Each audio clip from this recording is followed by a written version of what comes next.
¿Cómo están? Les habla Mercedes Canese. Continuamos con el diseño de instalaciones para las industrias 2 en la unidad de aire acondicionado y en este caso vamos a la parte 13, que son los dispositivos de refrigeración y su funcionamiento, así como su clasificación. Bueno, los dispositivos de refrigeración son los acondicionadores de aire, o comúnmente le llamamos los aires, ¿no es cierto? Quiero un aire para mi ambiente, ¿no es cierto? Quiero un aire acondicionado. Son dispositivos de refrigeración para acondicionar el aire de un ambiente. Existen dos métodos o dos mecanismos, digamos, de funcionamiento de los artefactos de acondicionamiento de aire. Están los que funcionan por el principio de la compresión mecánica. Ahí vemos cómo entra el trabajo a modificar lo que de otra forma no podría hacerse, que es reducir la temperatura de un ambiente, siendo que todo lo que está alrededor tiene una temperatura mayor. Y el segundo método es por absorción, que es un método químico también, que tiene características similares. Bueno, la compresión mecánica es el primer sistema, que creo que va a quedar mucho mejor explicado. Acá tienen así resumido, pero vamos a explicar un poco mejor con la lámina siguiente. Acá tenemos una lámina esquemática que nos muestra el ciclo de refrigeración del sistema de compresión mecánica. Podemos empezar en el punto 1, así como esta lámina. Realmente esto es un ciclo continuo, así que esta es una decisión arbitraria donde empieza. En esta parte dice, la lámina que es refrigerante está prácticamente líquido a baja temperatura y presión. Tengan en cuenta que el refrigerante nunca es agua, el refrigerante primario, el que se utiliza para hacer las transformaciones en las condiciones de este material que tiene características muy especiales. ¿Cuáles son las características especiales de un refrigerante? Que hace que sea útil para el ciclo de refrigeración y que tiene una capacidad, un calor específico y un calor latente muy útil para las transformaciones que queremos hacer, ¿sí? Entonces podemos tener podemos tener el estado líquido y el estado gaseoso con este refrigerante, por eso es un fluido, ¿sí? Un fluido especial. El agua no se utiliza como refrigerante directo, se usa como refrigerante en forma indirecta. En los sistemas de expansión indirecta también se utiliza para enfriar en una etapa del ciclo de refrigeración, pero no se usa como refrigerante dentro del circuito de refrigeración, ¿sí? Entonces, les hago este comentario porque varias veces en exámenes me encontré con que hablan del refrigerante y de repente dicen el agua se evapora, y no es el agua lo que se evapora, es el refrigerante, es un fluido que no tiene que ver con el agua. Entonces, por eso ese comentario. Entonces tenemos el refrigerante, en esta parte del proceso está prácticamente el líquido, dice a baja temperatura y presión. Nos encontramos un refrigerante en estas condiciones, está prácticamente líquido, a baja presión y temperatura. ¿Y qué es lo que hacemos? Le hacemos pasar por un evaporador. En este evaporador, el aire caliente procedente del local es enfriado, aprovechando que el refrigerante está a baja temperatura. Entonces, fíjense que el refrigerante, al pasar por el evaporador, ¿qué le pasa? Se evapora, ¿sí? Los nombres que tiene este ciclo corresponden a lo que le pasa al refrigerante. Entonces, cuando el refrigerante pasa por el evaporador, lo que hace es evaporarse. Pasa del estado líquido al estado gaseoso, y en ese proceso de cambio de estado, ustedes saben que se requiere para hacer ese cambio de estado calor latente. ¿De dónde obtiene el calor latente el refrigerante? Del calor sensible del aire que entonces se enfría. Pasa a través de este evaporador en forma forzada con un ventilador, que es el ventilador del evaporador, ¿sí? Y con eso entonces baja la temperatura del aire procedente del local, en este caso dice, pero también puede ser procedente porque puede haber una parte de aire de renovación parcialmente o inclusive totalmente, si hay 100% de renovación de aire, como pasa, por ejemplo, en los quirófanos, en algunos sectores de la industria o también de la salud. Especialmente, como digo, un ejemplo concreto son los quirófanos, 100% de renovación de aire. Entonces, este aire no va a venir del local, sino que del exterior. Pero en este caso, en este ejemplo, es por lo visto tipo split, ¿verdad? No hay aire de renovación. Entonces, se enfría, fíjense como el aire impulsado local está a 15 grados, seguramente porque es a 25 grados que se quiere tener el aire del local interior, 10 grados menos. Entonces, el aire del local se enfría, el refrigerante a través del evaporador se evapora. En la siguiente etapa, está en estado de vapor, gaseoso a alta presión, alta temperatura y presión, se comprime. Al comprimirse aumenta más todavía su temperatura. Ustedes se acuerdan de la fórmula de los gases, ¿verdad? Entonces, aumenta su temperatura al ser comprimido. Acá es donde tenemos el trabajo que se hace sobre el refrigerante. Entonces, acá está el refrigerante en estado gaseoso a alta temperatura y presión y se pasa por el condensador. ¿Qué pasa con el refrigerante? Se condensa, ¿sí? En la tapa del evaporador se evaporaba, en la tapa del compresor se comprime y en la tapa del condensador se condensa. Fíjense que no se puede comprimir refrigerante líquido. Ustedes saben que los líquidos no cambian prácticamente su volumen, es muy poco, tiene que ser gaseoso para que se pueda comprimir. Entonces, antes del compresor siempre está el evaporador y después del compresor es donde está el condensador. ¿Qué pasa en el condensador? El refrigerante entonces está muy caliente, a muy alta presión y temperatura, y le hacemos para pasar aire exterior. Este ejemplo está excelente porque más o menos la temperatura promedio en Asunción, en el mes, promedio máxima del mes más caliente, entre 35 y 36 grados, pasa entonces aire exterior a 35 grados por acá y el refrigerante está a más temperatura porque comprimimos para que aumente su temperatura. Entonces con eso conseguimos que se condense y claro, finalmente el aire exterior, enviado al exterior después de pasar por este condensador, va a estar a mucho mayor temperatura. Por eso es que cuando pasamos detrás de un aire acondicionado de ventana o pasamos cerca de un compresor, de un ventilador, de un aire split o de otro tipo, está caliente, ¿verdad? Y esto también es con ventilación mecánica. Entonces acá el refrigerante se condensa. A continuación tenemos entonces refrigerante líquido, ¿verdad? La condensación lo que hace es que licúa el gas. Pero todavía está a alta presión y todavía es un líquido caliente, ¿sí? Acá inclusive tiene un sistema de acumulación del líquido. ¿Y qué se hace para que baje la temperatura? ¿Qué es lo que quiero para que en el evaporador me enfríe el acondicionador de aire? Y le pasamos por un dispositivo de expansión. Hacemos que acá baje la presión y con eso baja la temperatura y empieza el ciclo de nuevo. Esto mismo podemos ver con un diagrama un poquito más lindo acá. Este diagrama corresponde a un ciclo de un aire acondicionado tipo ventana, ¿verdad? Compacto, ¿sí? Entonces acá nos cita algunos elementos adicionales que no se veían en el primer caso. Acá tenemos, por ejemplo, el ventilador del condensador. Acá entonces tenemos el ventilador del evaporador.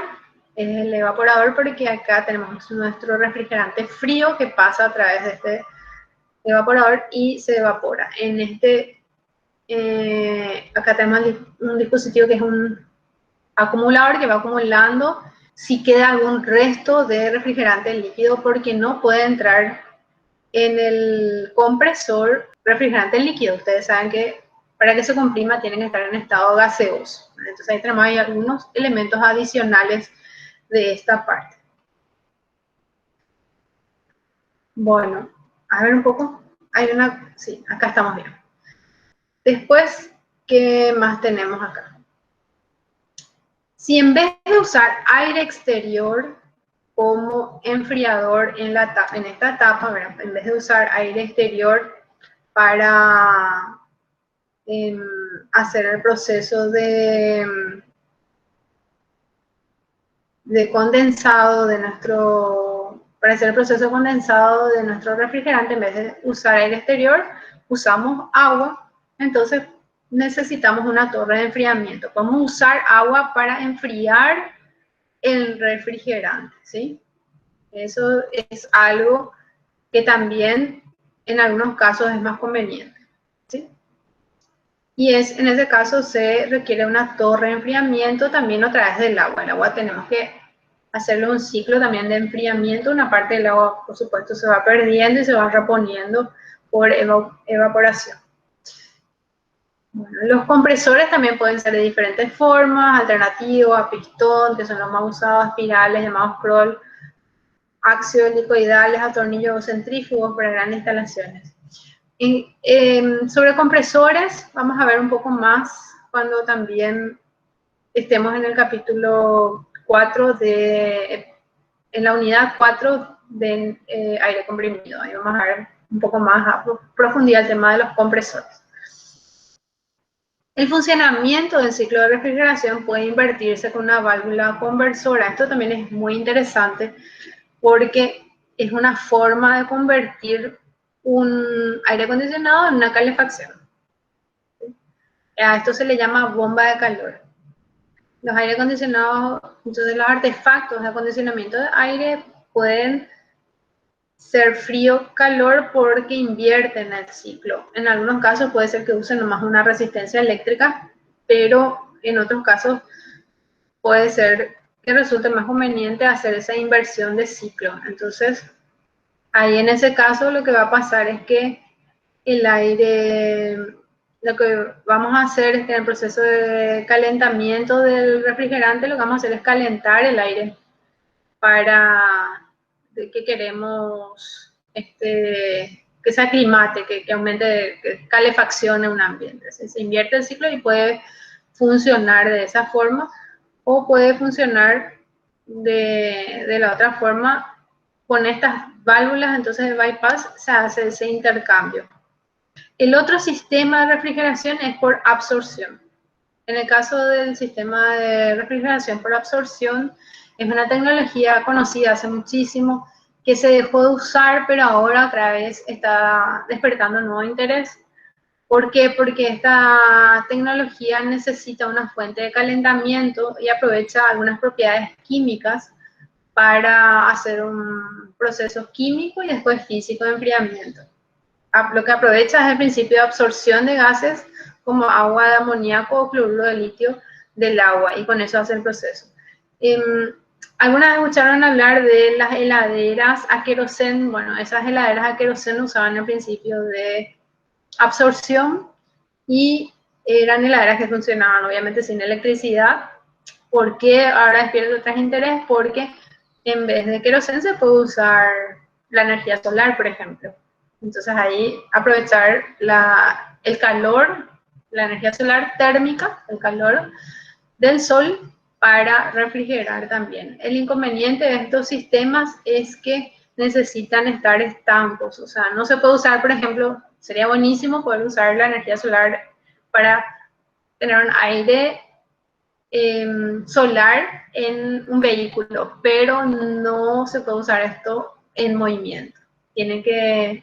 Por los procesos químicos, tiene que estar estable el sistema de refrigeración. Entonces, lastimosamente en vehículos no se puede usar, pero sí se puede usar en sistemas aislados y ahí entonces puede ser útil. Y este es el ciclo del proceso de refrigeración por absorción, donde tenemos esa mezcla que hemos visto acá, por ejemplo, de agua, gases con agua de amonio, cloruro de litio con agua, que tiene la característica de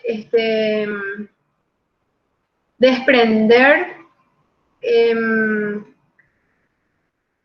o requerir calor para ciertos procesos químicos.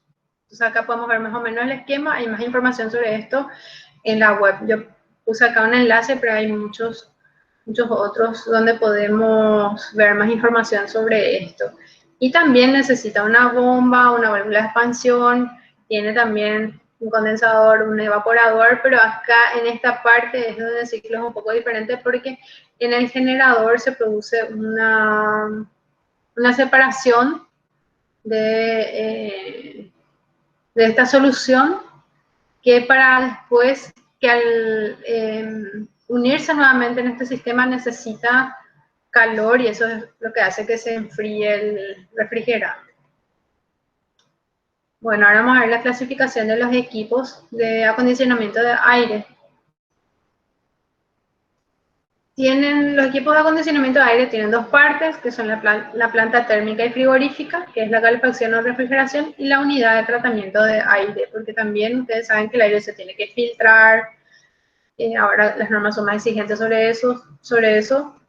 Entonces esto puede funcionar por separado y de hecho la toma de aire, por ejemplo, en un gran edificio tiene que estar ubicado en un lugar donde el aire sea de calidad. Los equipos compactos son los que tienen todas las funciones unificadas. Las unidades terminales son las que tienen separada la fuente de frío o calor, pero el tratamiento de aire está unificado. Y ahí tenemos las clasificaciones de aire acondicionado otra vez, según sean de expansión directa o indirecta. Vamos a ver acá en los dibujos también. Están un poco chicos, nomás no sé si van a distinguir, pero pueden ver con más detalle en el aula, que también tiene esta misma presentación. La expansión directa, ¿cómo funciona? Directamente se hace, el refrigerante interactúa directamente con el aire en la expansión directa. Entonces acá tenemos un esquema de la expansión directa donde tenemos la válvula, tenemos el condensador, el compresor y el evaporador. Y en el caso de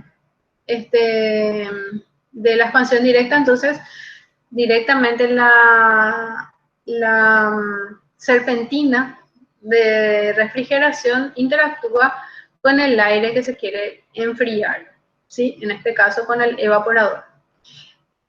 En el caso de la expansión indirecta, actúa como elemento intermedio, no como líquido refrigerante, sino como elemento intermedio de traspaso del frío, el agua, ¿sí? Entonces tenemos que entre medio de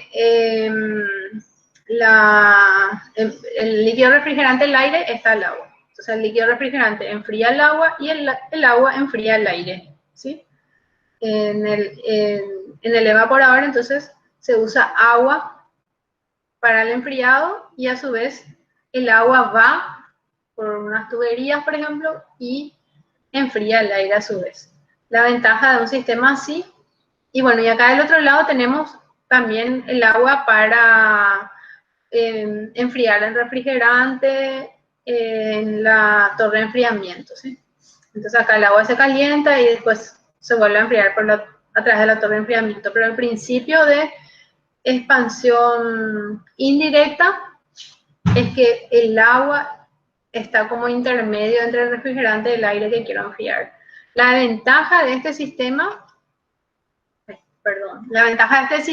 es que podemos usar tiene dos ventajas muy importantes. La primera es que en climas que son fríos y calientes, yo puedo usar toda esa tubería de agua que uso para enfriar el aire también para calentar el aire. El agua me sirve entonces para para enfriar y me sirve para calentar, para llevar agua caliente o llevar agua fría. Puedo llevar con el agua o con las tuberías de agua fría o caliente.